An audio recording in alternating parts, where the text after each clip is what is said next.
Sa puso ng Maynila, may isang tulay na hindi lang bakal at simento, kundi isang tulay ng kasaysayan, kultura at pagkakaibigan.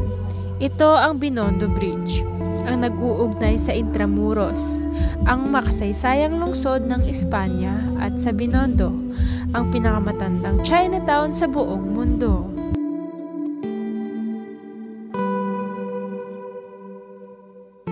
Ito ay binuksan noong 2022. Ang Binondo Intramuros Bridge ay sagisag ng pagkakaisa ng lumang Maynila at ng makabagong panahon. Ang disenyo nitong arkong bakal ay hango sa estilong Europeo, ngunit nakaugat sa diwang Pilipino at pagtutulungan ng Pilipinas at China.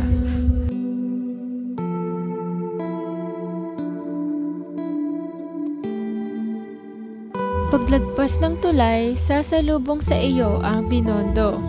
Itinatag noong 1594 bilang tahanan ng mga Chino na nakikipagkalakal sa mga Filipino. Mula noon hanggang ngayon, ito ang sentro ng negosyo, pagkain at kulturang pinagtagpo ng silangan at kanluran. Dito sa Ongpin Street, kumikislap ang mga alahas. Sa eskolta, bumubulong ang alaala ng lumang Maynila. At sa Carval Street, umaalingasaw ang bango ng hopya, siopaw at dumplings na minana pa sa mga unang negosyanteng Chino.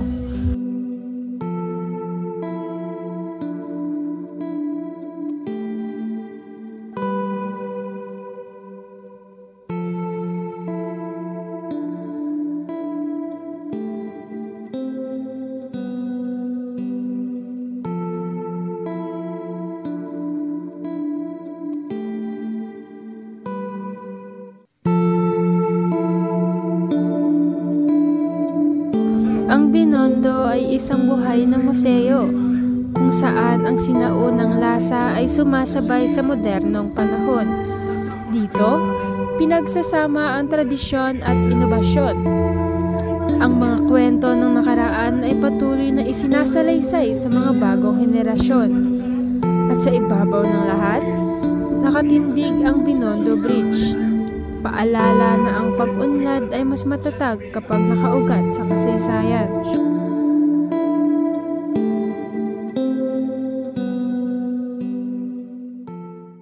Sa pagtatapos ng ating paglalakbay, natunghayan natin ang ganda ng Binondo, isang lugar kung saan nagtatagpo ang kasaysayan at pag-unlad. Ang Binondo Bridge ay hindi lamang tulay ng bakal, kundi tulay ng pagkakaibigan, kultura at panahon.